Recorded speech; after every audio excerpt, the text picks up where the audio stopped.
আসসালামু আলাইকুম শ্রোতা বন্ধুরা। আমি মিতুল। গল্পের গপ্পোতে আপনাদের স্বাগতম। এখানে দেশ-বিদেশের বিভিন্ন স্বাদের বিভিন্ন ক্যাটেগরির গল্প পরিবেশন করা হয়। আপনারা যারা এখনো পর্যন্ত সাবস্ক্রাইব করেননি, প্লিজ আমাদের গল্পের গপ্পোকে সাবস্ক্রাইব করে আমাদের পাশে থাকবেন এবং সাবস্ক্রাইব বাটনের পাশে বেল আইকনটি প্রেস করে দিবেন, যাতে করে নতুন ভিডিও আপলোড করলে সাথে সাথেই আপনারা তার নোটিফিকেশন পেয়ে যান। তো আপনারা শুনছিলেন রকিব হাসানের 'ভ্যাম্পায়ার দ্বীপ' গল্পটি এবং আজকে হচ্ছে তার ২য় পর্ব। ১ম পর্বটি যারা শোনেননি তাদের জন্য ১ম পর্বের লিংক ডেসক্রিপশন বক্সে দেয়া আছে। ১ম পর্বে যা হয়েছিল তার সংক্ষেপে বলছি। রবিন মুসার সাথে স্যান্ডি হলোতে জিনার অবস্থা দেখে রহস্য উদ্ঘাটন করতে চলে এসেছে। কিশোর কাজের চাপে তাদের সাথে আসতে পারেনি। মুসাদের সাথে দেখা হয়েছে ৩টি রহস্যময় মেয়ের এবং এরই মধ্যে মুসা আবিষ্কার করলো একটি মেয়ের লাশ। রবিনের মধ্যেও দেখা যাচ্ছে কিছু পরিবর্তন এসেছে। তো মুসার বিশ্বাস এগুলোর পিছনে রয়েছে ভ্যাম্পায়ার, তাদেরই কারসাজি। তো মুসা কি পারবে এত মানুষের ভিড়ে সেই ভ্যাম্পায়ারদেরকে খুঁজে বের করতে এবং তাদেরকে ধ্বংস করতে? তাদের হত্যাযজ্ঞ কি বন্ধ করতে পারবে? জানতে হলে শুনতে হবে ভ্যাম্পায়ারের দ্বীপের বাকি অংশগুলো। তাহলে শুরু করছি রকিব হাসানের ভ্যাম্পায়ার দ্বীপ তার ২য় পর্ব। নীরবে থিয়েটার হাউসের দিকে এগিয়ে চলেছে দুজনে, মুসা আর টনি। অ্যানির কথা ভাবছে মুসা। দুঃখ হচ্ছে ওর জন্য। কাল সবার সঙ্গে যোগ দিয়েছিল সে, আজ আর থাকবে না। কত সহজেই না একজন জলজন্ত মানুষ হারিয়ে যায় চিরকালের জন্য। রবিনের জন্য দুশ্চিন্তা হতে লাগলো। স্যান্ডি হলের দক্ষিণ ধারে সামান্য উঁচু একটা ঘাসে ঢাকা জমিতে দাঁড়িয়ে আছে থিয়েটার হাউসটা। আয়তাকার কাঠের বাড়ি, দেয়ালে সাদা রং, জানালাগুলো সবুজ। মুসা আর টনি একসঙ্গে হলে ঢুকলো। অনেকেই এসেছে, সবার মধ্যে চাপা উত্তেজনা। মঞ্চের কাছে জড়ো হয়েছে, অ্যানির কথাই আলোচনা করছে সবাই। সবার মুখের দিকে তাকাতে লাগলো মুসা। ওদের মধ্যে কোনজন ভ্যাম্পায়ার? কণিকাকে খুঁজলো তার চোখ, কোথাও দেখতে পেল না ওকে। টনি বলল, ওই যে কিমি, আমি যাই, পরে কথা বলবো তোমার সঙ্গে। মঞ্চ থেকে নামার সিঁড়ির কাছে কয়েকটা মেয়ের সঙ্গে দাঁড়িয়ে আছে কিমি। টনিকে ওর দিকে আসতে দেখে হাসল। অন্যদিকে ভিড়ের মধ্যে রবিনকে খুঁজল মুসা। দেখতে না পেয়ে থিয়েটার হাউসের আরেক দিকে রওনা হলো। পাশ কাটানোর সময় বাদামি চুল একটা মেয়ের মন্তব্য কানে এলো মুসার। বলল, স্যান্ডি হলেরই কেউ খুন করেছে অ্যানিকে, এমন কেউ যাকে আমরা চিনি। মুখ তিলে ভরা একটা ছেলে মুসাকে ডেকে বলল, এই মুসা, নাটকটা আর হবে কিনা কিছু শুনেছ? মাথা নাড়ল মুসা। ছেলেটার মুখের দিকে তাকালো। এমন ফ্যাকাশে চামড়া কেবল ভ্যাম্পায়ারেরই হতে পারে। দিনের বেলা বেরোতে পারে না, রোদে যেতে পারে না, অন্ধকার ঘরে কফিনের মধ্যে শুয়ে থাকতে হয়, তাই এই অবস্থা। একে মনে রাখতে হবে, ভাবল সে। থিয়েটারের দরজা খুলে গেল। ফিরে তাকালো মুসা। ক্লান্ত ভঙ্গিতে ঢুকছে রবিন। চমকে গেল মুসা। করুণ রবিনের অবস্থা, বিধ্বস্ত চেহারা। ঘুমের ঘরে হাঁটছে যেন রবিন। মেঝের দিকে চোখ রেখে পা টেনে টেনে এগুচ্ছে মঞ্চের দিকে। ভিড় ঠেলে ওর দিকে এগুলো মুসা। কিন্তু সে রবিনের কাছে পৌঁছানোর আগেই ছায়া থেকে বেরিয়ে এলো কণিকা। পৌঁছে গেল রবিনের কাছে, হাত ধরে টেনে নিয়ে চললো ওকে সিটের দিকে। কথা বলতে বলতে হাসছে। কণিকার দিকে কঠিন দৃষ্টিতে তাকিয়ে আছে মুসা। রবিনের অসুস্থতার জন্য সেই দায়ী কিনা বোঝার চেষ্টা করছে। রবিনের গলায় দাঁতের দাগ আছে কিনা আগে দেখতে হবে, তারপর অন্য কথা। পাশ থেকে কে যেন হাত চেপে ধরল, বলল, হাই মুসা। ডলি, পরনে ডেনিম কাট অফ আর একটা নীল হরলার টপ। লম্বা চুলগুলোকে পেছনে কষে বেঁধেছে, ঘোড়ার লেজের মতো ঝুলছে ঘাড়ের উপর। হাঁ করে তাকিয়ে রইল মুসা। সুন্দর লাগছে ডলিকে, তবে কোনখানে যেন একটা খুঁত আছে, চোখে নাকি? মনে হলো কেমন শীতল চাহনি, কেমন লোভাতু। জিজ্ঞেস করলো টলি, খবর শুনেছ? নীরবে মাথা ঝাঁকালো মুসা। ডলি বলল, সাংঘাতিক কাণ্ড। কালকের এত বড় ঘটনার পরেও সবাই রিহার্সালে এলো। অবাকই লাগছে আমার। আমি তো ভাবলাম ভয় আজ রাতে বাড়ি থেকে বেরোবেই না কেউ। মুসা বলল, তুমিও তো বেরিয়েছ। কিলকিল করে হাসলো ডলি। বলল, কোনো কিছুতে ভয় পাই না আমি। মুসা বলল, ওরাও হয়তো পায় না। মঞ্চে উঠলেন মিসেস রথরক। মাঝখানে গিয়ে দাঁড়িয়ে হাত তুললেন চুপ করার জন্য। বললেন, অ্যাটেনশন প্লিজ। এই, আমার কথা শোনো তোমরা। কথা বন্ধ করে দিল সকলে। মিসেস রথরক ঘোষণা করলেন, নাটক চলবে। সেটাকে উৎসর্গ করা হবে অ্যানির নামে। তারপর জানালেন, অ্যানির জায়গায় এখন ডলি অভিনয় করবে। শুনে উজ্জ্বল হলো ডলির মুখ। মুসার দিকে তাকিয়ে হেসে বলল, এবার তোমার সঙ্গে অভিনয়ের সুযোগ পাবো আমি। জবাব দিল না মুসা। হিংসুক মেয়েটার উপর বিরূপ হয়ে গেল মন। মিসেস রথরকের দিকে নজর ছিল বলে এতক্ষণ খেয়াল ছিল না। এখন ফিরে তাকিয়ে দেখলো রবিন আর কণিকা নেই সিটে। অদ্ভুত কাণ্ড। রিহার্সাল শুরু হওয়ার আগেই কেটে পড়লো। কণিকা কি ওকে রক্ত খাওয়ার জন্য ধরে নিয়ে গেল নাকি? মিসেস রথরক বললেন, তাহলে শুরু করা যাক প্রথম পর্ব। মুসার হাত ধরে টানলো ডলি। বলল, আমাদের দিয়ে শুরু। মনে মনে রবিনের জন্য একরাশ দুশ্চিন্তা নিয়ে ডলির পেছন পেছন মঞ্চের দিকে এগুলো মুসা। মঞ্চে উঠল। কোথায় কোন ভঙ্গিতে দাঁড়াতে হবে দেখিয়ে দিলেন মিসেস রথরক। তারপর বললেন, রেডি, স্টার্ট। মঞ্চের উপর দিয়ে ধীরে ধীরে হাঁটতে লাগলো মুসা। নজর পেছনে ব্যাকড্রপে আঁকা বিল্ডিং এর দিকে। বিড়বিড় করে বলল, 27 ব্রেকার স্ট্রিট। আহ কোথায় এটা? পাচ্ছি না কেন। খুঁজে বের করতে না পারলে পিঠের চামড়া রাখবেন না আমার মিস্টার কর্কলি। ওর হাতে একটা ছোট্ট বাক্স। মুদির দোকানের কর্মচারী সেজেছে। ডেলিভারি বয়ের বেশে খদ্দেরের বাড়িতে মাল সরবরাহ করতে এসেছে। ঠিকানা খুঁজে পাচ্ছে না। ছায়া থেকে নিঃশব্দে বেরিয়ে এলো ডলি। কানের কাছে বলে উঠল, কি খুঁজছো? এমন চমকে গেল মুসা, আরেকটু হলে হাত থেকে ছেড়ে দিচ্ছিল বাক্সটা।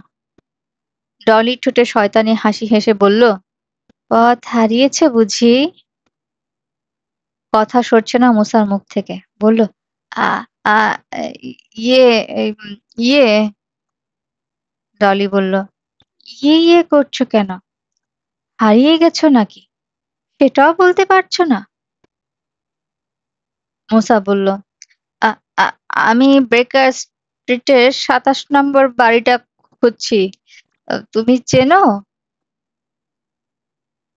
ডলি বলল, চিনবো না কেন? এসো। হাঁটতে শুরু করলো ডলি। পেছন পেছন চলল মুসা। বুক কাঁপছে। এত ভয় পাচ্ছি কেন? মনে মনে নিজেকে ধমক লাগলো সে। এটা তো আর আসল নয়, নাটক। তবে আসল বিপদও আছে স্যান্ডি হলোতে।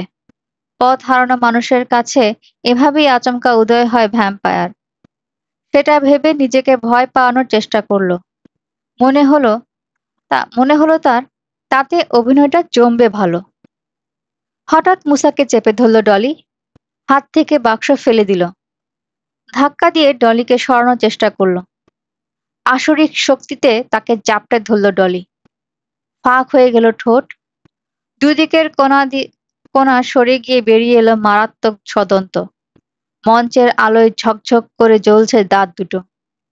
মুসার গলার দিকে দাঁত বসিয়ে দিতে গেল। ভূত বলে চিৎকার করে উঠল মুসা। কিছুতেই ডলির বাহু মুক্ত হতে না পেরে চেঁচাতে শুরু করলো, বাবা গো, খেয়ে ফেললো, বাঁচাও বাঁচাও। ডলির আলিঙ্গন থেকে বেরিয়ে আসার জন্য ছটফট করতে লাগলো। আবার চিৎকার করে উঠল মুসা, আরে আরে, করছো কি? চিৎকারটা আগের চেয়ে বাস্তব মনে হলো, অভিনয় নয়। বলল, এত জোরে দাঁত ফুটাচ্ছ কেন? কেটে যাবে তো। হাসি শোনা গেল দর্শকদের, কিন্তু কানেই তুলল না ডলি। দাঁতের চাপ কমালো না সামান্যতম, বরং বাড়াতে শুরু করলো। চিৎকার করতে লাগলো মুসা, বলল, আরে করছো কি? ছাড়ো, ছাড়ো। যখন কোনো মতেই ছাড়লো না ডলি, এক ধাক্কায় ওকে সরিয়ে দিল। হাসি বাড়ল দর্শকদের। পিছিয়ে গেল ডলি। প্লাস্টিকের দাঁত দুটো খুলে নিল। গলায় হাত বোলাতে লাগলো মুসা।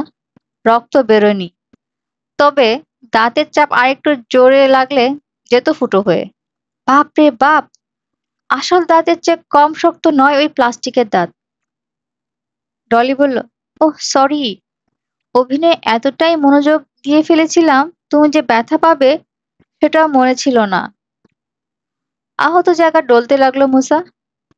ডলির সরি বলাও তার গোমরা মুখে হাসি ফোটাতে পারল না। ভোঁতা সরে বলল, তবে স্বীকার করতেই হবে, তুমি ভালো অভিনেত্রী। উজ্জ্বল হলো ডলির চোখ। বলল, থ্যাঙ্কস। মিসেস রথরক বললেন, ভেরি গুড, চমৎকার অভিনয় করেছ। পরের দৃশ্য, রবিন, এসো। দুর্বল ভঙ্গিতে মঞ্চের দিকে এগিয়ে আসতে দেখা গেল রবিনকে। অন্য মানুষ লাগছে আজকে ওকে, সেই প্রাণচঞ্চল রবিন নয়।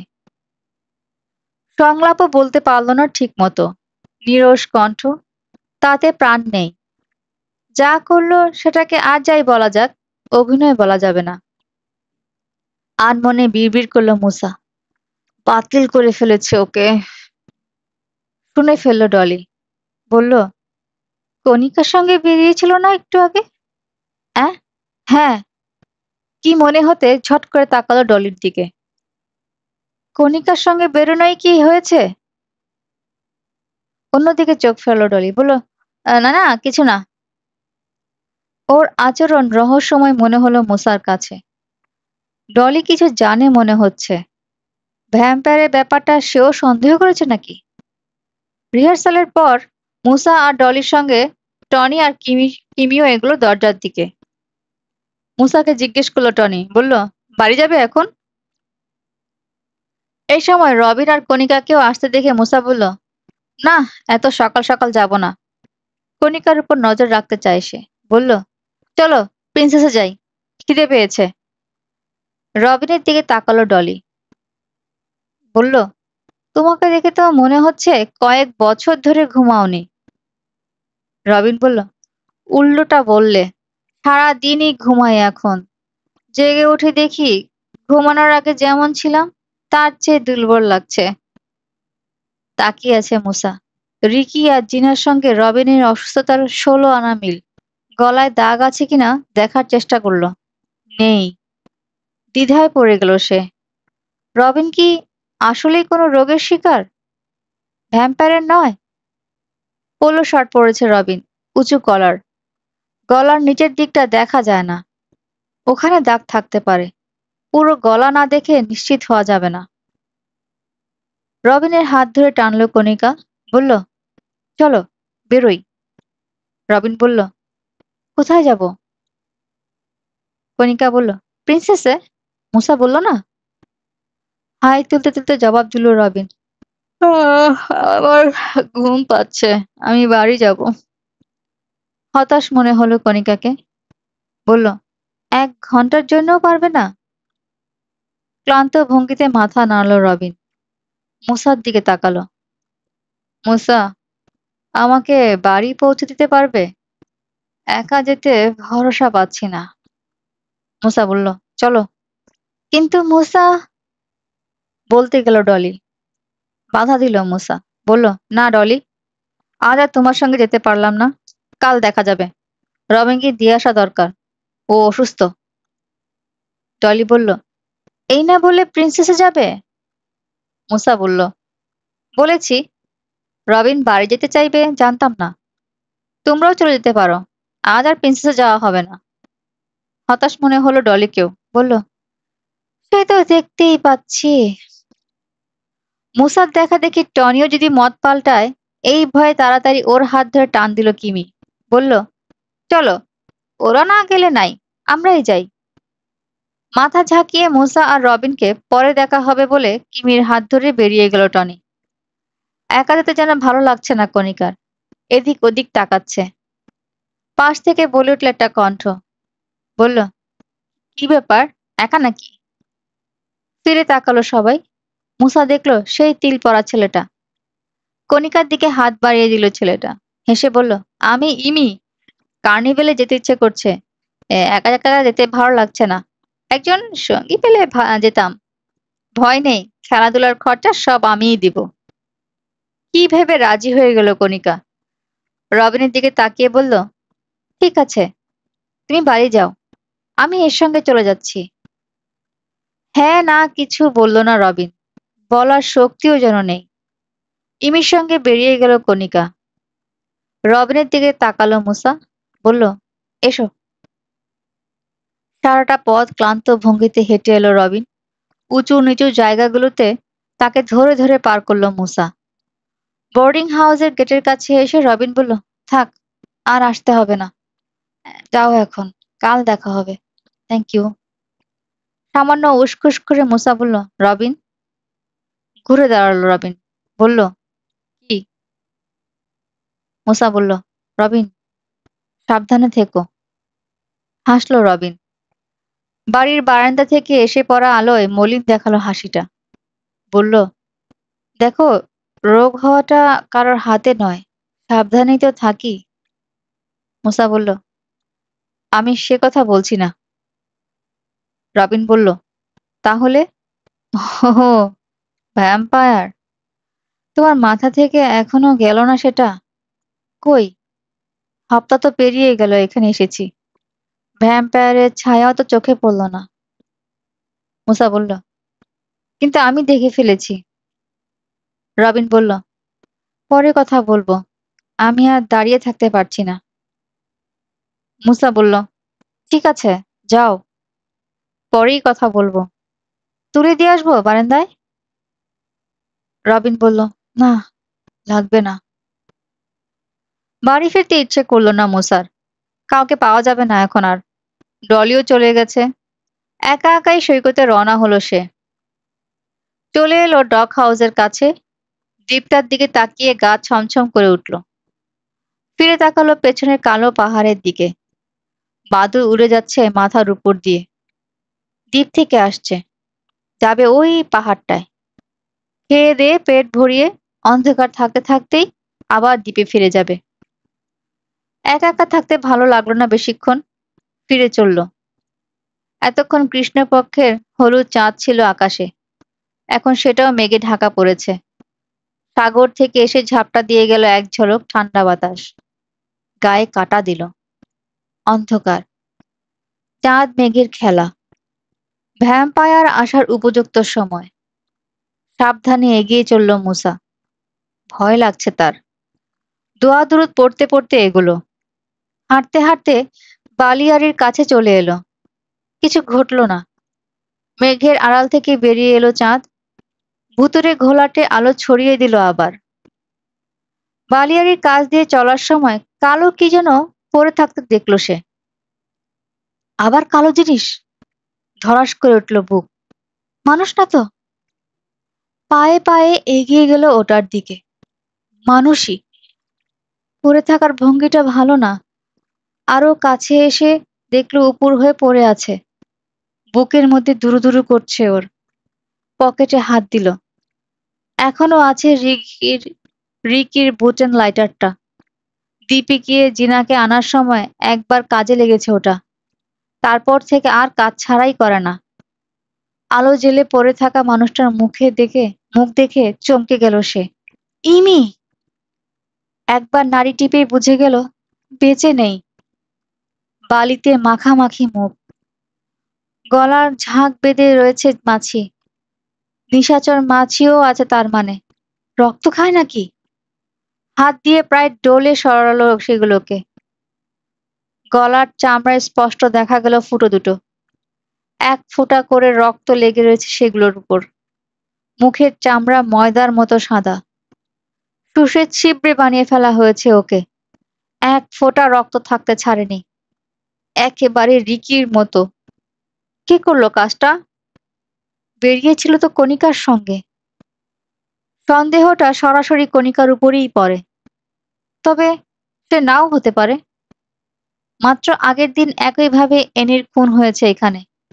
সে তো আর কারোর সঙ্গে বেরোয়নি। তার মানে খুন করার পদ্ধতি বদল করেছে ভ্যাম্পায়ার। রাতে এসে ওৎ পেতে থাকে শিকারের আশায়। কাউকে একা পেলেই ঝট করে মাথা তুলে চারপাশে তাকাতে শুরু করলো মুসা। নির্জন সৈকতে কোনো মানুষের সাড়া নেই। সে একা। তার রক্ত খাওয়ার জন্য আসবে না তো ভ্যাম্পায়ার? এক মুহূর্ত আর থাকতে সাহস করলো না। লাফ দিয়ে উঠে দাঁড়ালো। ছুটতে শুরু করলো লোকালয়ের দিকে। পরদিন রাতে পিৎজা কাপে দুটো টেবিলে বসেছে টনি, রবিন, কিমি, ডলি, কণিকা আর মুসা। আলোচনা হচ্ছে ইমির মৃত্যু রহস্য নিয়ে। মুসা বলেছে, মেইন স্ট্রিটে একটা পে ফোন থেকে থানায় ফোন করলাম। মাথাটা তখন আমার পুরো খারাপ। ভয়ে উত্তেজনায় থরথর করে কাঁপছে হাত পা। কথা বলতে পারছিলাম না ঠিক মতো। যাই হোক, পুলিশ এলো। নিয়ে গেলাম লাশের কাছে। ওদের কাজ শেষ হওয়ার পর আবার আমাকে নিয়ে গেল থানায়। চললো একটানা জিজ্ঞাসাবাদ। ডিটেকটিভ অফিসার ওয়াকারিসের সন্দেহ আরো বেড়েছে আমার উপর। বাড়বেই। দুটো খুন হলো। একজনের সঙ্গে শেষ দেখা হয়েছিল আমাকে। তাছাড়া দুজনের লাশই খুঁজে পেলাম আমি। ওয়াকারিসের বোধহয় সন্দেহ, খুন করে রেখে এসে খুঁজে বের করার অভিনয় করেছি। কথা শেষ করে সবার মুখের দিকে তাকাতে লাগলো মুসা। কোনো ভাবান্তর নেই ডলির। রবিনকে আগের দিনের চেয়েও ক্লান্ত লাগছে। কণিকার পাশে বসে আছে চুপচাপ, চোখ লাল, মাথা সোজা রাখতেও কষ্ট হচ্ছে। বারবার ওর গলার দিকে তাকাচ্ছে মুসা। পোলো শার্টের কলারের জন্য আজও দেখা যাচ্ছে না দাঁতের দাগ। কণিকার দিকে তাকালো সে। একটা পেপার নেপকিন ছিঁড়ে কুটি কুটি করে এক জায়গায় জমাচ্ছে কণিকা। হাত কাঁপছে ওর। ভয় নাকি? ভয় না কচু। মনে মনে রেগে গেল মুসা। অভিনয় করছে। দেখাচ্ছে আমাদের যে কোনো দোষ নেই। বিষণ্ণ কণ্ঠে কণিকা বলল, মৃত্যুর আগে অ্যানির হয়েছিল তোমার সঙ্গে শেষ দেখা, আর ইবির হলো আমার সঙ্গে। বিশ্বাসই করতে পারছি না। এক টুকরো পিৎজা বাড়িয়ে দিল রবিন। বলল, নাও। জোরে জোরে মাথা নাড়ালো কণিকা। না, আমি এখন কিচ্ছু মুখে দিতে পারবো না। মনটা ভীষণ খারাপ। ওর দিকে তাকিয়ে রইল মুসা। জানে ভ্যাম্পায়াররা রক্ত ছাড়া কোনো কিছু খেতে পারে না। ভ্যাম্পায়াররা রক্ত ছাড়া কিছু খেতে পারে না।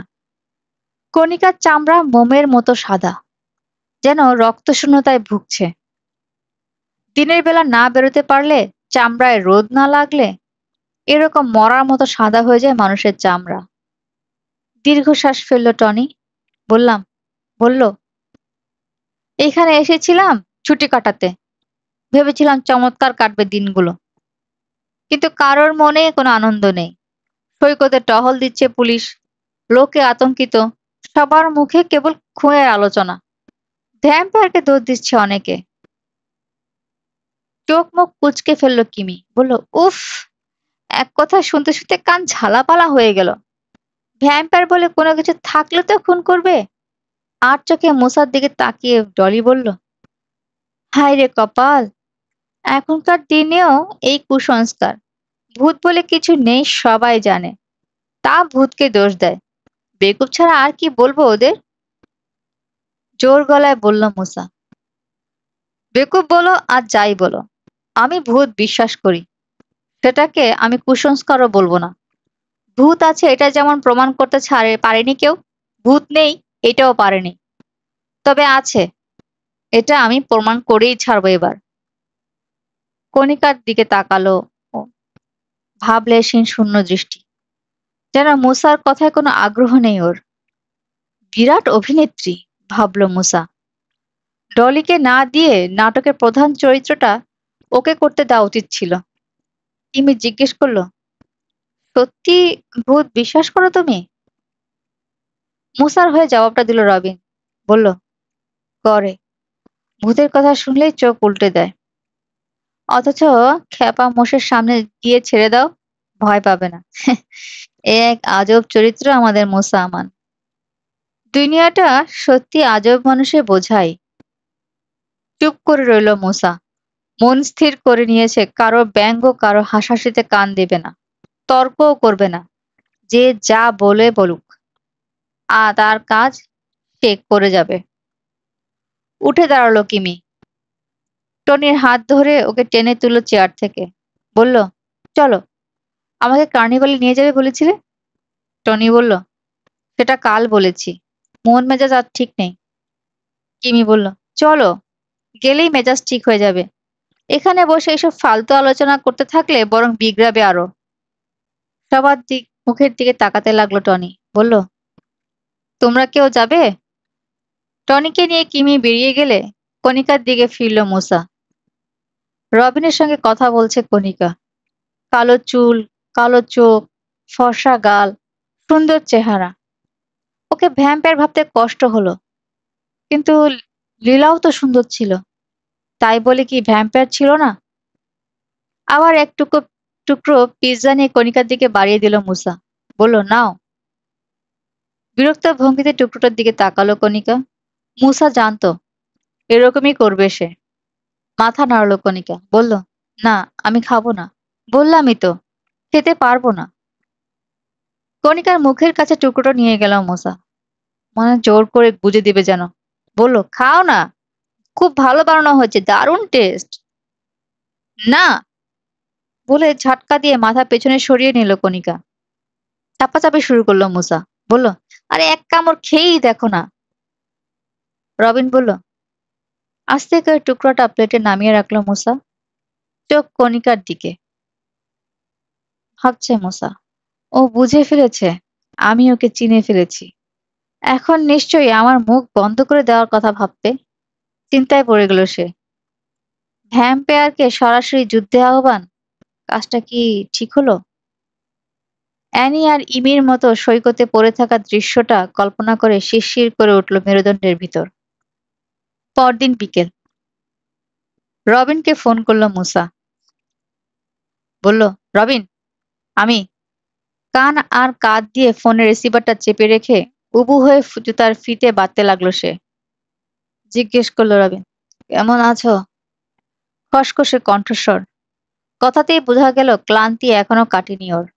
নিশ্চয়ই আবার কোন ফাঁকে ওর রক্ত খেয়েছে ভ্যাম্পায়ার। ঘাবড়ে গেল মুসা। দেরি করে ফেললো না তো? জরুরি কণ্ঠে বলল, রবিন, তোমার সঙ্গে কথা আছে। রবিনের কণ্ঠস্বর এতই দুর্বল বোঝাই যায় না প্রায়। বলল, এখন তো বলতে পারবো না। কণিকার সঙ্গে দেখা করতে যেতে হবে।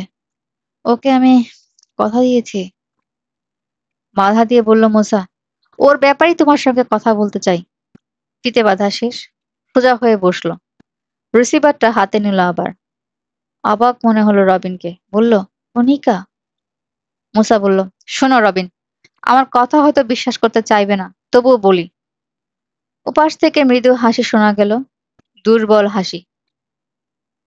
গম্ভীর কণ্ঠে মুসা বলল, দেখো রবিন, আমি সিরিয়াস, হেসো না, আমার কথা শোনো। আস্তে আস্তে রবিন বলল, আমার ভালো লাগছে না মুসা, কথা বলতে ইচ্ছে করছে না, বেরোতে হবে। মুসা বলল, রবিন, একবারও কি তোমার মনে হয়নি হঠাৎ করে এত দুর্বল লাগছে কেন তোমার? কিসের অসুখ? কারণটা আর কিছুই না রবিন, সবকিছুর মূলে ওই কণিকা। দীর্ঘ নীরবতার পর রবিন বলল, তাই? গরম হয়ে উঠছে মুসা। বলল, কণিকা একটা ভ্যাম্পায়ার রবিন। আমি জানি আমার কথাটা বিশ্বাস করা কঠিন, কিন্তু ও ভ্যাম্পায়ার। তোমার রক্ত খাচ্ছে, অল্প অল্প করে খাচ্ছে, যাতে তুমি মরে না যাও। রিকি, অ্যানি আর ইমির মতো একবারে খেয়ে ফেলছে না। এখনো যদি সাবধান না হও তবে। বাধা দিল রবিন। বলল, মুসা, আমার দেরি হয়ে যাচ্ছে। এখন এসব ভূতের গল্প ভালো লাগছে না। বিশ্বাস করানোর জন্য মরিয়া হয়ে উঠল মুসা। বলল, রবিন, গল্প নয়। রিকির বেলায় কি ঘটেছে বলেছি তোমাকে। জিনার অবস্থা নিজের চোখেই দেখলে। জিনার মত তোমাকেও। রবিন বলল, জিনার মাথায় গোলমাল হয়ে গিয়েছিল, তাই ওরকম করেছে। আমার তো আর হয়নি। মুসা বলল, ভ্যাম্পায়ারে তোমার মাথা বিগড়ে ভ্যাম্পায়ারই ওর মাথা বিগড়েছে রবিন। আমার কথা না শুনলে তোমার ওই একই অবস্থা হবে। যদি ভাগ্য ভালো হয় বেঁচে থাকো, রিকির মতো মরে যেও না। তো কণিকা তোমাকে। রবিন বলল, কথা বলতে কষ্ট হচ্ছে আমার মুসা, অল্পতেই হাঁপিয়ে উঠছি। সেটা ভূতের কারণে নয়, নিশ্চয়ই কোনো ধরনের ভাইরাসের আক্রমণ হয়েছে, ওই ফ্লু হবে। মুসা, তুমি বরং আমার একটা কথা শোনো। রকি বিচও বলেছি, এখনো বলছি, ডাক্তার দেখাও। জিনা আর তোমার একই অসুখ। কি হয়েছিল তোমাদের কে জানে।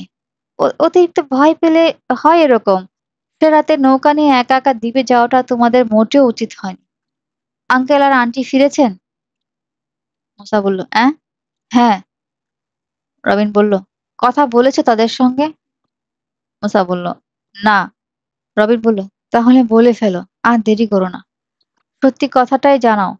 বলবে ভ্যাম্পায়ারের আতঙ্কে তোমার মাথা খারাপ করে দিচ্ছে। তোমার যদি বলতে সংকোচ হয়, আমিই না হয় বলে দেব। মোট কথা, তোমার চিকিৎসা হওয়া দরকার। দেরি করলে শেষে জিনার মতো হাসপাতালে যেতে হবে। চুপ করে রইল মুসা। ভাবলো, নিজের জীবন বিপন্ন, আর আমাকে ভাবছে পাগল। কি যে করি। রবিন বলল, এই মুসা, শুনছো? আমি বেরোচ্ছি। ওই যে কণিকা এসে গেছে, পরে দেখা হবে। চিৎকার করে উঠল মুসা, প্লিজ রবিন, দোহাই লাগে তোমার, ওর সঙ্গে যেও না। মারা পড়বে তুমি রবিন। কট করে শব্দ হলো, লাইন কেটে গেছে। টপ করে এক ফোঁটা বৃষ্টির পানি পড়ল মুসার ঘাড়ে।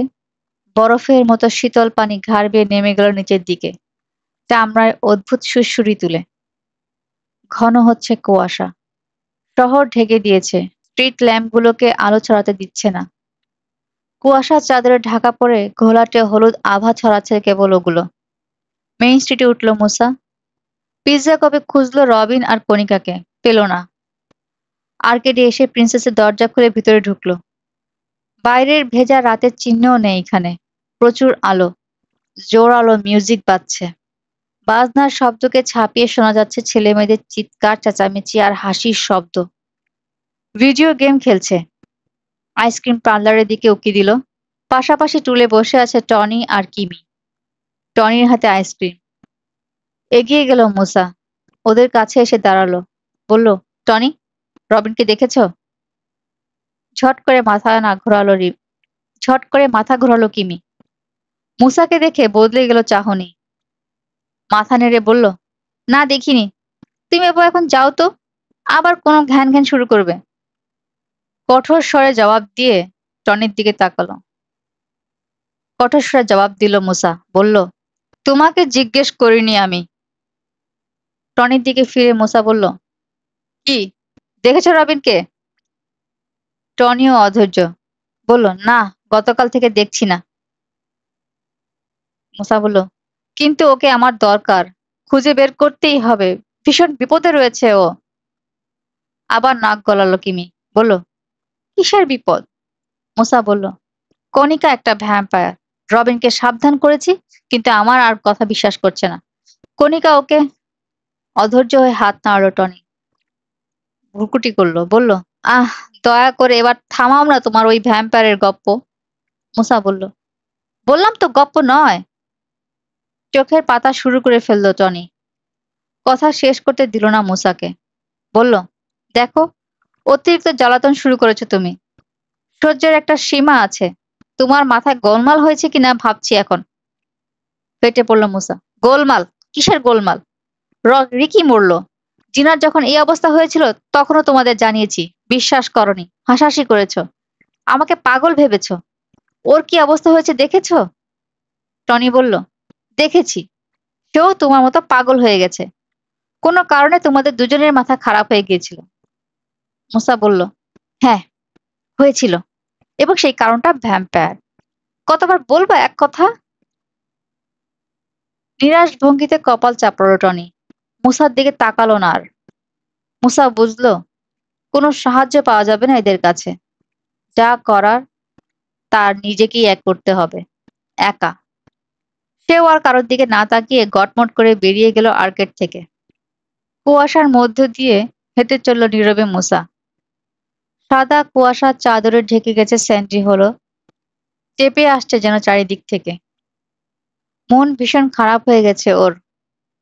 কেউ বিশ্বাস করছে না ওকে। সবাই ভাবছে পাগল হয়ে গেছে। সাহায্য করার কেউ নেই। একেবারে একা সে, নিঃসঙ্গ। পায়ের নিচে নরম লাগলো। নিচে তাকিয়ে দেখলো ভিজা বালি। সৈকতে পৌঁছে গেছে। জুতা খুলে হাঁটতে নিয়ে খালি পায়ে হাঁটতে লাগলো। আরাম লাগছে। আঙ্গুলের ফাঁক দিয়ে বালি ঢুকে যাওয়ার সময় চমৎকার একটা অনুভূতি হয়। ওর বাঁ দিকে পানি, ঢেউ আছড়ে পড়ছে। কিছু দূরের সামনে বোট হাউসটা। কোনো চিন্তা ভাবনা না করে সেদিকেই এগিয়ে গেল সে। মাথার উপরে ডানা ঝাপটানোর শব্দ হতেই চমকে মুখ তুলে তাকালো। 3টে বাদুড়, কুয়াশার মধ্যে অস্পষ্ট। নিচ দিয়ে না উড়লে চোখে পড়তো না। তাকিয়ে রইল ওগুলোর দিকে। বাদুড়ের রূপ ধরে আসে ভ্যাম্পায়ার। কুয়াশার মধ্যে এসেছে। কুয়াশার মধ্যে বাদুড় উড়ে কিনা, খাবারের খোঁজে বেরোয় কিনা জানা নেই ওর। ভূত হওয়ার সম্ভাবনাটা উড়িয়ে দেওয়া যায় না। সাবধান রইল। কিন্তু থেকেই বা কি করবে বুঝতে পারছে না। ভ্যাম্পায়ার হলে কি দিয়ে ঠেকাবে? কোনো অস্ত্র তো নেই সঙ্গে। বোকামি হয়ে গেছে, মস্ত বোকামি। যে সৈকতে দুটো খুন হয়ে গেছে ইতিমধ্যে, সেখানে এভাবে নিরস্ত্র চলে আসাটা উচিত হয়নি। কিন্তু আক্রমণ করলো না বাদুড়গুলো। 3টে কালো ছায়ার মতোই মিলিয়ে গেল কুয়াশার মধ্যে। তীরে যাবে কিনা ভাবতে ভাবতে এগিয়ে চলল সে। আপন চিন্তায় বিভোর। আরেকটা শব্দ কানে এলো। পেছনে কেউ অনুসরণ করছে ওকে। চরকির মতো পাক খেয়ে ঘুরে তাকালো সে। কেউ নেই। কল্পনা, ভাবল সে। মাথার মধ্যে ভূতের চিন্তা পাক খাচ্ছে বলেই উল্টো পাল্টা এত কিছু দেখছে। কিন্তু না, ভুল দেখেনি। কুয়াশার মধ্যে থেকে ধীর পায়ে বেরিয়ে এলো একটা মেয়ে। যেন একটা কাপা কাপা ছায়া বেরিয়ে এসে মানুষের রূপ নিল। কুয়াশা আর আলোর কারসাজি নাকি? জিজ্ঞেস করলো সে।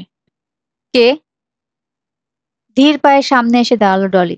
বলল, আমি। মুসা বলল, এত রাতে এইখানে? ডলি বলল, বাড়িতে একা একা ভালো লাগছিল না। তোমার সঙ্গে হাঁটি কিছুক্ষণ, অসুবিধা আছে? বলল, না, অসুবিধা আর কি। পাশাপাশি হাঁটতে লাগলো ওরা। চারপাশ ঘিরে ওদের সঙ্গে সঙ্গে হাঁটছে যেন কুয়াশা সাদা সঙ্গী পেয়ে খুশি হলো মুসা। ঘপ করে মুসার হাত চেপে ধরল ডলি। বলল, শুনছো? মুসা বলল, ফগ হর্ন। ডলি বলল, হ্যাঁ, ওই শব্দ আমার ভালো লাগে। মুসা বলল, কেমন যেন রহস্যময়। সামনে এসে দাঁড়ালো ডলি। মুখোমুখি হলো ওর। হাত রাখলো 2 কাঁধে। মিষ্টি গন্ধ পেল মুসা। ওর চোখের দিকে তাকিয়ে মোহনীয় কণ্ঠে বলতে লাগলো ডলি। বলল, ফগ হর্ন আমার ভালো লাগে। কুয়াশা ভালো লাগে। সবকিছু ঢেকে দেয়। কিছু দেখা যায় না। কেউ দেখতে পাবে না আমাদের। ওর চোখের দিকে তাকিয়ে থাকতে থাকতে বিচিত্র একটা অনুভূতি হলো মুসার। মাথার মধ্যে বো করে উঠল। মগজের সবকিছু গড়বড় হয়ে যাচ্ছে। চোখের সামনে নাচতে শুরু করেছে কুয়াশা। ধীরে ধীরে এগিয়ে আসছে ডলির মুখ। হঠাৎ যেন সংবিত ফিরে পেল মুসা। সরিয়ে নিল গলা। হাত দিয়ে ডলতে ডলতে বলল, কামড় দিল কিসে? উফ। ডলিও সরে গেছে। বলল, মশা টশা হবে। কুয়াশা পড়লে যেন পাগল হয়ে যায় রক্ত খাওয়ার জন্য। মুসা বলল, তোমাকে ঘাবড়ে দিলাম নাকি? মুসার কথা যেন কানেই যায়নি। একঘেয়ে কণ্ঠে ডলি বলল, এমন শয়তানের শয়তান, রক্তচোষা জীব। ঘাড় ডলছে এখনো মুসা। বলল, বাড়ি যাব, আর ভাল লাগছে না এখানে। ডলি বলল, তুমি সব সময় খালি পালাতে চাও। মশাকে আমি ঘৃণা করি। মুসা বলল, না না, তা চাই না। তবে তোমার সঙ্গে যতবার দেখা হয় আমার জরুরি কোনো না কোনো কাজ থাকে। ইচ্ছে করে কাজ বের করি ভেবো না। রবিনকে খুঁজতে এসেছিলাম এখানে। ওর জন্য ভীষণ দুশ্চিন্তা হচ্ছে আমার। গলা শুনে বোঝা যাচ্ছে মুসা চলে যাওয়ায় যেন হতাশ হয়েছে ডলি। বলল, কাল রাতে দেখা হচ্ছে তো? মুসা বলল, হ্যাঁ, কাল না হলেও পরশু। তুমি কোন দিকে যাবে? চলো এগিয়ে দিয়ে আসি। ডলি বলল, না না, লাগবে না, থ্যাংক ইউ। এত তাড়াতাড়ি আমার যেতে ইচ্ছে করছে না। এসেছি যখন খানিকক্ষণ হাঁটবো, নইলে ঘুম আসবে না। বাড়ি রওনা হলো মুসা। প্রায় দৌড়ে চলল। কিছু দূর গিয়ে ফিরে তাকালো। দেখা গেল না ডলিকে। হারিয়ে গেছে কুয়াশায়। মাথার উপর ডানা ঝাপটানোর শব্দ হলো। উপরে তাকিয়ে বাদরটাকে দেখতে পেল না মুসা। বেশ কিছুটা উপরে কুয়াশার মধ্যে রয়েছে। নিজের অজান্তেই গায়ে কাঁটা দিল ওর। গতি বাড়িয়ে দিল। তবে বাদুড়টা ভ্যাম্পায়ার হয়ে গিয়ে আক্রমণ করলো না ওকে। নিরাপদেই বাড়ি ফিরে এলো সে। বাড়িতে ঢুকেই আগে টেলিফোনে রবিনের সঙ্গে যোগাযোগের চেষ্টা করলো। পারল না। ফেরেনি সে। সৈকতে বসে আছে রবিন। কান পেতে শুনছে ঢেউয়ের গর্জন। গড়িয়ে নেমে যাচ্ছে পানির জেটি থেকে, সৈকতের বালি থেকে। শব্দটা কেমন দুরাগত মনে হচ্ছে, যেন স্বপ্নের মধ্যে ঘটছে এসব। পাশে বসে আছে মেয়েটা। এটাও কি বাস্তব, নাকি কল্পনা? ফিসফিস করে ডাকলো, কণিকা, তুমি কি সত্যি আছো? জবাব দিল কণিকা। বলল, আছি। উপরে উঠতে আরম্ভ করেছে কুয়াশা। হালকা হয়ে আসছে নিচের দিকে কুণ্ডুলিগুলো। ঢেউয়ের বুকে এখন চাঁদের আলোর প্রতিফলন। সবকিছু ঝিলমিল করছে। সবকিছু কেমন কাঁপছে। কণিকার দিকে ফিরে তাকালো রবিন। চাঁদের আলোয় আরো ফ্যাকাশে লাগছে মেয়েটার মুখ। চামড়ার রং এমন মোমের মতো কেন? কালো চুল কুয়াশায় ভিজে গিয়ে ধূসর লাগছে। পাশে বসে থাকলেও এই মুহূর্তে মেয়েটাকে অবাস্তবই লাগছে ওর কাছে। তার চোখের সামনে অস্পষ্ট ধোঁয়াটে হতে আরম্ভ করলো কণিকা। রাতে হালকা বাতাস বয়ে গেল। কুয়াশার শেষ পুঞ্জগুলোকেও উড়িয়ে নিয়ে গেল। কণিকাকে অবাস্তব লাগছে এখনো ওর কাছে। ফিসফিস করে ডাকলো আবার, কণিকা। জোরে ডাকতে যেন ভয় লাগছে। সাড়া দিল কণিকা। বলল, কি? রবিন বলল, বুঝতে চাইছি, সত্যি তুমি আছো নাকি? আবার রবিনের কাঁধে হাত রাখলো কণিকা। বলল, আছি। তোমার খুব খারাপ লাগছে? রবিন বলল, দুর্বল। পাটা ভাঙার পর আর সুস্থ হতে পারলাম না। একটার পর একটা রোগ ধরতেই আছে। কণিকা বলল, সেই সঙ্গে ওষুধের প্রতিক্রিয়া। এত অ্যান্টিবায়োটিকে শরীর দুর্বল হতে বাধ্য। তার উপর নিশ্চয়ই কোনো ধরনের জটিল ভাইরাস ঢুকেছে রক্তে। তোমার ডাক্তার দেখানো উচিত। দরকার হয় হাসপাতালে কাটাও গে কয়দিন। রবিন বলল, কণিকা। কণিকা বলল, বলো। দ্বিধা করলো রবিন। বলল, একটা কথা। উম, কিভাবে বলবো বুঝতে পারছি না। মুসা যে বলে ভ্যাম্পায়ারের রক্ত খেলে এমন হয়, কথাটা কি বিশ্বাস করা উচিত? কণিকা বলল, না, আমি ভ্যাম্পায়ার বিশ্বাস করি না। তবে কিছু একটা যে এসে রক্ত খেয়ে যাচ্ছে, খুন করে মানুষগুলোকে ফেলে যাচ্ছে সৈকতে, এটা ঠিক। রবিন বলল, তোমার কি মনে হয় কারা করে? জানো কিছু? ঢেউয়ের দিকে তাকালো কণিকা। চিন্তা করলো এক মুহূর্ত। তারপর জবাব দিল, বোধহয় জানি। মেইন স্ট্রিটে ঘোরাফেরা করছে মুসা। উজ্জ্বল আলোয় আলোকিত দোকানগুলোর দিকে নজর। বেরিয়ে আসা প্রতিটি মুখ দেখছে। রবিনকে খুঁজছে। বোর্ডিং হাউসে ক্রমাগত ফোন করেছে। রবিনকে পায়নি। অ্যাটেন্ডেন্ট জানিয়েছে কোথায় গেছে, বলে যায়নি। ধরে নিয়েছে মুসা। কণিকার সঙ্গে বেরিয়ে গেছে রবিন। কণিকার মায়া জালে জড়িয়েছে। ভ্যাম্পায়ারের জাল। বড় ভয়ঙ্কর জাল। একবার জড়ালে ছিন্ন করা কঠিন। সম্মোহন করে করে নিশ্চয় রবিনের মনটাকে ধোঁয়াটে করে দিয়েছে কণিকা। সেজন্যই অন্য কারোর কথা শুনতে চাইছে না সে। কোনো কিছু ভাবতে চাইছে না। জিনারও একই অবস্থা করেছিল জন। জিনাকে মুক্ত করেছে। রবিনকেও করতে হবে। ভ্যাম্পায়ারের হাতে ওকে কোনো মতেই মরতে দিতে পারে না। অ্যান্টিক হাউসটা থেকে হাত ধরাধরি করে বেরিয়ে এলো একটা পেশিবহুল ছেলে আর একটা সোনালি সোনালি চুল মেয়ে। মুখ দেখা যাচ্ছে না। টনি, কিমি ডাকতে ডাকতে ওদের দিকে এগিয়ে গেল মুসা। ফিরে তাকালো ছেলে মেয়ে দুটো। অবাক চোখে তাকালো। টনি আর কিমি নয়, মুসার অপরিচিত। তাড়াতাড়ি বলল মুসা, সরি সরি, আমার বন্ধু মনে করেছিলাম।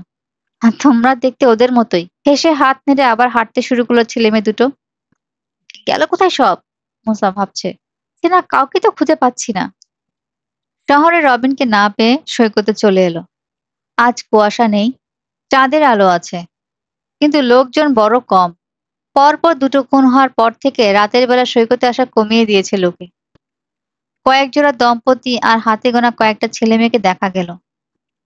দু একজন তার মুখ চেনা আছে, কিন্তু বাকি সবাই অপরিচিত। রবিনকে খুঁজছে, আর কণিকাকে ধ্বংস করা যায় কিভাবে তা ভাবছে। সবচেয়ে সহজ হতো যদি রোদে বের করে আনা যেত, কিন্তু আনাটাই হলো কঠিন। ও গিয়ে বললেই তার বেরিয়ে আসবে না কণিকা। ধ্বংস করার দ্বিতীয় উপায়টা হলো বুকে কাঠের গজাল ঢুকানো। তার জন্য ভ্যাম্পায়ার আস্তানা খুঁজে বের করতে হবে। কণিকার আস্তানা কোথায়? দ্বীপটাতে? জন আর লীলাকে ধ্বংস করার পরেও কি ওখানে থাকতে সাহস করবে ভ্যাম্পায়াররা? দ্বীপটাতে গিয়ে খুঁজে দেখার কথা ভাবলো। গেলে দিনের বেলায় যেতে হবে, তখন কফিনের মধ্যে ঘুমিয়ে থাকে ভ্যাম্পায়ার। রবিনের সাহায্য পেলে সবচেয়ে ভালো হতো। রোদে বের করে আনতে পারতো কণিকাকে। গজাল ঠুকে মারা অনেক বেশি কঠিন কাজ। নিজের আস্তানায় ক্ষমতা বেড়ে যায় ভ্যাম্পায়ারের। দিনের বেলাও জেগে উঠে আক্রমণ করার ক্ষমতা রাখে। যদি আস্তানায় কোনো ফাঁকফোকর না থাকে, আলো আসার পথ না থাকে, অন্ধকার হয়। সৈকতেও রবিনকে না পেয়ে সোজা ওর বোর্ডিং হাউসে রওনা হলো সে। খুঁজে আজকে বের করবেই, যেখান থেকেই হোক। বারান্দার পরে হলঘর। ডেস্কে বসা পত্রিকা পড়ছে অ্যাটেন্ডেন্ট। জিজ্ঞেস করে জানা গেল ঘরেই আছে রবিন। হাঁপ ছেড়ে বাঁচল মুসা। যাক, পাওয়া গেল। দুশ্চিন্তাও হলো। নিশ্চয়ই খুব অসুস্থ, ওঠার শক্তি নেই, নইলে ঘরে থাকতো না। ওর ধারণাই ঠিক। বেশ কয়েকবার থাবা দেওয়ার পর দরজা খুলে দিল রবিন। চোখের পাতা আধবোজা, সাংঘাতিক দুর্বল। মুখ আরো ফ্যাকাশে হয়েছে, টলছে। দাঁড়িয়ে থাকতেও কষ্ট হচ্ছে। প্রায় চিৎকার করে উঠল মুসা, বলল, এই কি অবস্থা হয়েছে তোমার? আমাকে খবর দাওনি কেন? রবিন বলল, ভাবলাম রেস্ট নিলে সেরে যাবে। ভেতরে ঢুকলো মুসা। একটা কাউচে পাশাপাশি বসলো দুজনে। মুসা বলল, কাল রাতে কোথায় ছিলে? কোনো পার্টিতে গিয়েছিলে নাকি? জানতে চাইল মুসা। রবিন বলল। কপাল কুঁচকে ভাবতে লাগলো রবিন। কাল রাতে মনে করার চেষ্টা করতে লাগলো। বলল, আম, না, পার্টিতে যাইনি। কণিকার সঙ্গে বেরিয়েছিলাম। সৈকতে গিয়ে বসে থেকেছি অনেকক্ষণ। খুব কুয়াশা ছিল কাল, তাই না? জবাব দিল না মুসা। তীক্ষ্ণ দৃষ্টিতে তাকিয়ে আছে রবিনের মুখের দিকে। রক্তশূন্য মুখ, বিধ্বস্ত।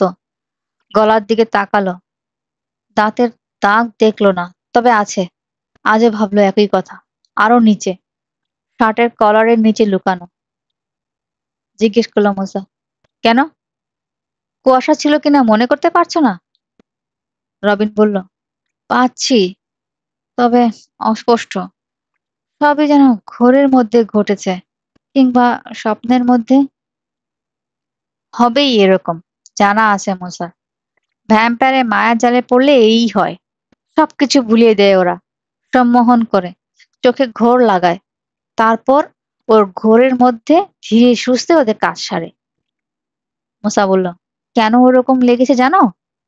ভ্যাম্পায়ার তোমাকে সম্মোহন করেছে। নিরাশ ভঙ্গিতে মাথা নাড়তে নাড়তে রবিন বলল, আবার সেই ভ্যাম্পায়ার। মুসা বলল, ভ্যাম্পায়ারই যখন এসব করেছে এসব, আবার সেই ভ্যাম্পায়ারই তো হবে। দাঁড়াও, দেখাচ্ছি তোমাকে প্রমাণ। আমার কথা বিশ্বাস না করে আর পারবে না।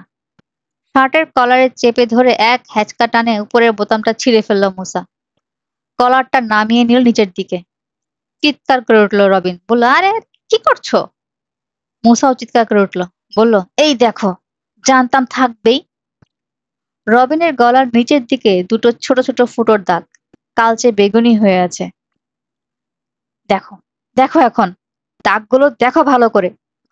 টানতে টানতে রবিনকে আয়নার কাছে নিয়ে এলো মুসা। রবিন বলল, কি হবে দেখলে? মুসা বলল, দেখোই না। রবিন বলল, কি দেখবো? তুমি কি বলতে চাও বুঝতে পারছি না। মুসা বলল, কামড়ের দাগ। ফোঁস করে নিঃশ্বাস ফেললো রবিন। বলল, তুমি বলতে চাইছো ভ্যাম্পায়ারের কামড়? মুসা বলল, তো আর কিসের কামড়? এমন করে আর কে ফুটো করবে? অধৈর্য হয়ে চেঁচিয়ে উঠল রবিন। বলল, পোকার কামড়। মুসা, তোমার পাগলামি থামাও। ছুটিতে এসে অসুস্থ হওয়াটাই একটা জঘন্য ব্যাপার। তার উপর তোমার পাগলামির অত্যাচার আর সহ্য করতে পারছি না। মুসা বলল, ভুলে যেও না, ছুটিতে বেড়াতে আসনি তুমি। জোর করে তোমাকে ধরে এনেছি আমি, ভ্যাম্পায়ার রহস্য তদন্ত করতে। সেটা করছো না, উল্টো আমার কাজে বাধা দিচ্ছ। তোমাকে দোষ দিচ্ছি না, ভ্যাম্পায়ার তোমার মাথাটা গড়বড় করে দিয়েছে। তবে তোমাকে আমি মরতে দেব না রিকির মতো। দেরি হওয়ার আগে যা হোক কিছু একটা করব। রবিন বলল, রিকি পানিতে ডুবে মরেছে। রাতের বেলা ভাটার সময় আমি পানিতেও নামবো না, ঢেউ ভাসিয়েও নিতে পারবে না। অতএব মরবো না, ভয় নেই। মুসা বলল, রিকিকে ঢেউয়ে ভাসিয়ে নেয়নি রবিন, বিশ্বাস করো আমার কথা। রক্তকে ওকে শুষে মেরে ফেলেছিল ভ্যাম্পায়ারে, লাশটা পানিতে ফেলে দিয়েছিল।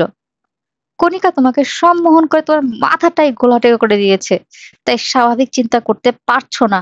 গলার দাগ দেখেও তুমি ভাবছো পোকার কামড়। মুসার দিকে দীর্ঘ একটা মুহূর্ত তাকিয়ে রইল রবিন। বলল, কণিকাকে তুমি ভ্যাম্পায়ার ভাবছো? সত্যি তুই সত্যি তুই পাগল হয়ে গেছো মুসা। নইলে ওর মতো একটা ভালো মেয়েকে। রবিনকে থামিয়ে দিল মুসা। বলল, রবিন, আমার কথা শোনো। আজ কথা শোনাতেই হবে রবিনকে, জোর করে হলেও শোনাতে হবে। মুসা বলল, আমার কথা শোনো।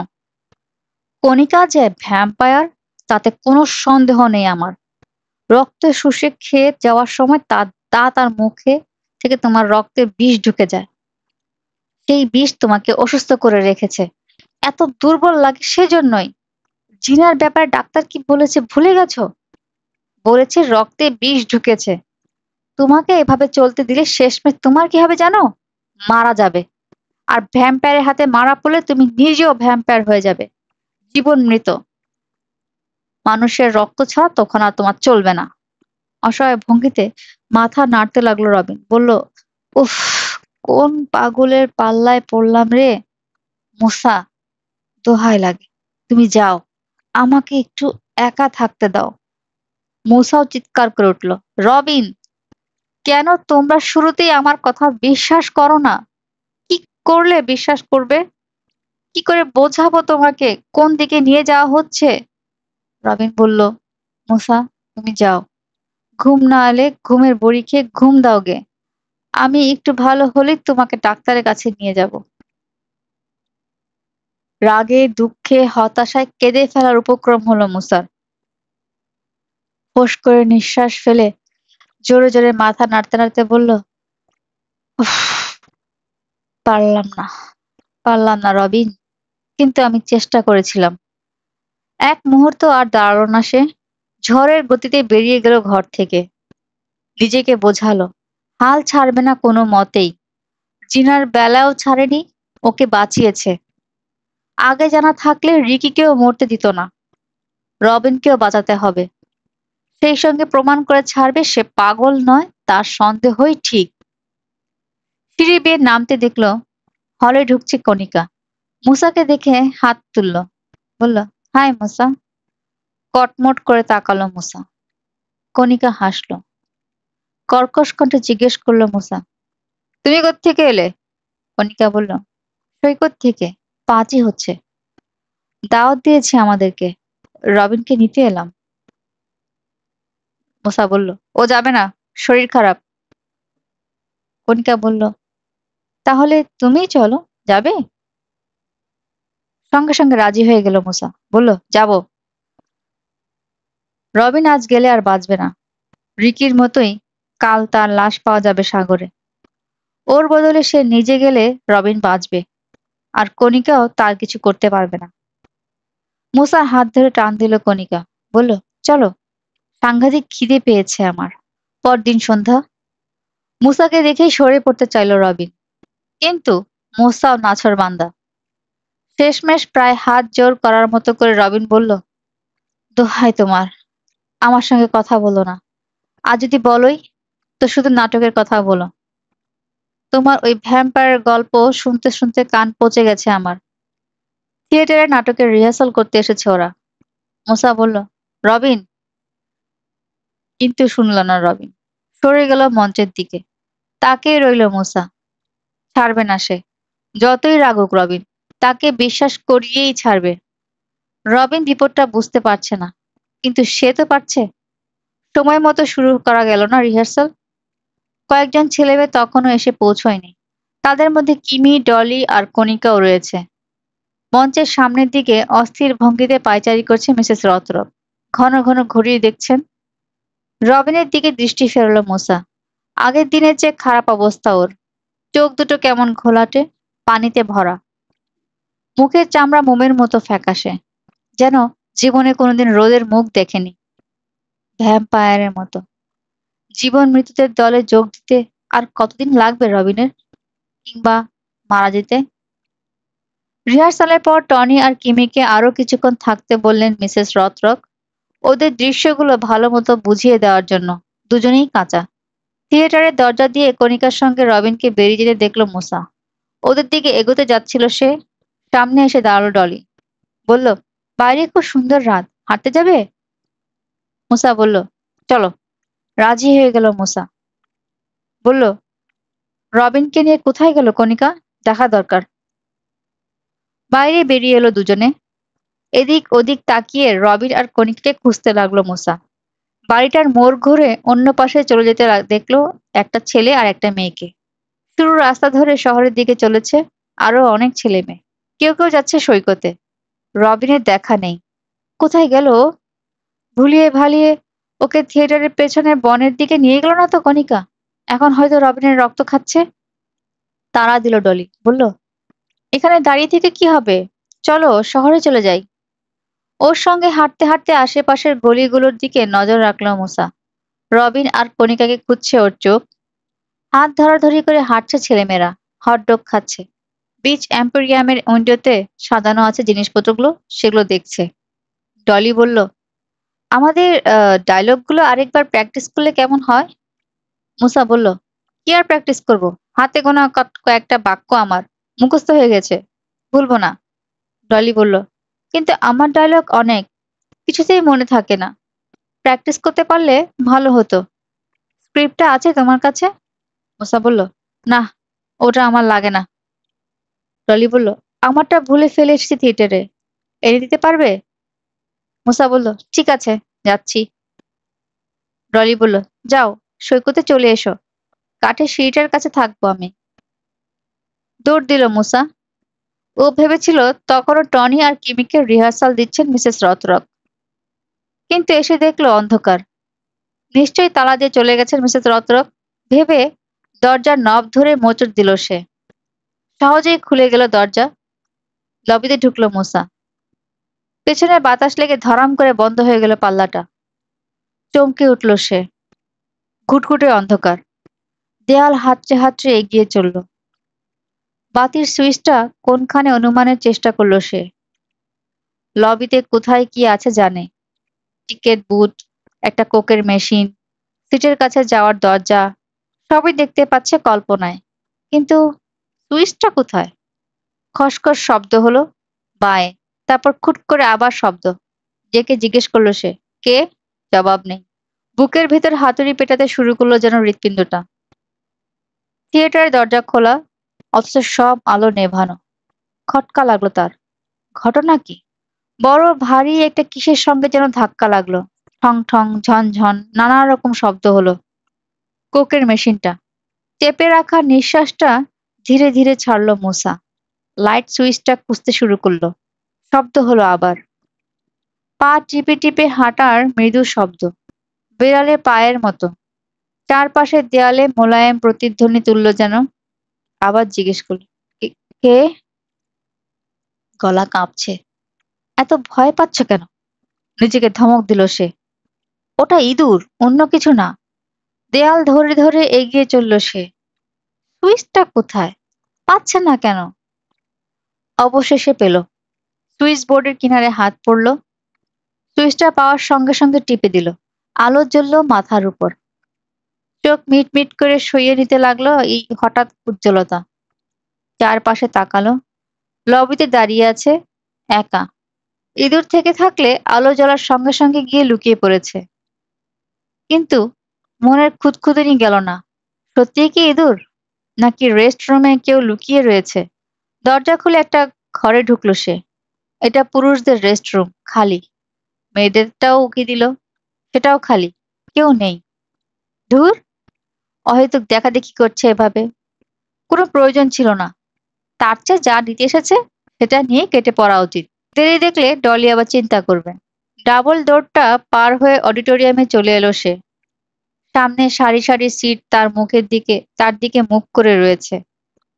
সব যেন তাকিয়ে রয়েছে শূন্য মঞ্চটার দিকে। ধীরে ধীরে মঞ্চের দিকে এগুলো সে। নির্জন অডিটোরিয়ামে প্রতিধ্বনি তুলল তার পায়ের শব্দ। অনেক জোরালো হয়ে কানে বাজলো। ডলি বলেছে উইংসের ভেতর একটা টুলের উপর স্ক্রিপ্টটা ফেলে গেছে। সিঁড়ি বেয়ে মঞ্চে উঠতে শুরু করলো সে। মঞ্চের পেছনে ফেলে রাখা রয়েছে কাপড়ের স্তূপ। ভালো করে দেখলো মুসা। ধূসর রং চোখে পড়ল। পরিচিত রং। ওগুলো দৃশ্যপট। নাটকের জন্য তৈরি করা হয়েছে। মাটির নিচে ঘরে ভ্যাম্পায়ারের আস্তানার ছবি। কফিনের মধ্যে শুয়ে থাকা ভ্যাম্পায়ার। এগিয়ে গেল মুসা। এভাবে ফেলে রাখলে নষ্ট হয়ে যাবে। সরিয়ে নিয়ে ঠিক মতো রোল করে কিংবা ভাঁজ করে রাখতে হবে। দেখেই যখন ফেলেছে, ঠিক করে রাখাটা তার কর্তব্য। একটা কাপড়ের কোনা ধরে টান দিল সে। দিয়েই থমকে গেল। চমকে উঠল ভীষণভাবে। কাপড়টাকে ওভাবে স্তূপ করে রাখার কারণ আছে। কাপড়ের নিচে একটা লাশ। একজন মহিলার। পেটের মধ্যে মোচড় দিয়ে উঠল মুসার। নাড়ি ভুড়িগুলো যেন জট পাকিয়ে যাচ্ছে। খাইছে! একটি মাত্র শব্দ বেরিয়ে এলো মুখ থেকে। মিসেস রথরক! চিৎ হয়ে পড়ে আছেন। দৃশ্যপটের রঙের মতোই তাঁর মুখটাও ফ্যাকাশে ধূসর। কাপা পায়ে হাঁটু গেড়ে বসলো মুসা। ভালো করে তাকালো গলার দিকে। দুটো দাঁতের দাগ স্পষ্ট। খোদা! আবার খুন করলো ভ্যাম্পায়ার! এই লাশটা প্রথম চোখে পড়লো তার। কি ভাববে এখন পুলিশ? চোখের কোণ দিয়ে একটা নড়াচড়া দেখতে পেল। ভ্যাম্পায়ারটা কি এখনো এই ঘরেই রয়েছে? বুকে দুরু দুরু বেড়ে গেল তার। পাক করে ঘুরে গেল, দাঁড়ালো। ছায়ায় দাঁড়িয়ে থাকতে দেখা গেল একটা ছায়া মূর্তি। চিনে ফেলল। কণিকা। শেষ হলো আজকের ভ্যাম্পায়ারের দ্বীপ, তার দ্বিতীয় পর্ব। গল্পটি কেমন লাগলো আমাদের কমেন্টে জানাবেন। গল্পটি ভালো লাগলে লাইক এন্ড শেয়ার করবেন। আপনাদের ভালোবাসা আমাদের একান্ত কাম্য। গল্পটির তৃতীয় পর্ব খুব দ্রুতই চ্যানেলে আপলোড করা হবে। সেই পর্যন্ত সবাইকে নিয়ে ভালো থাকুন, সুস্থ থাকুন। আল্লাহ হাফেজ।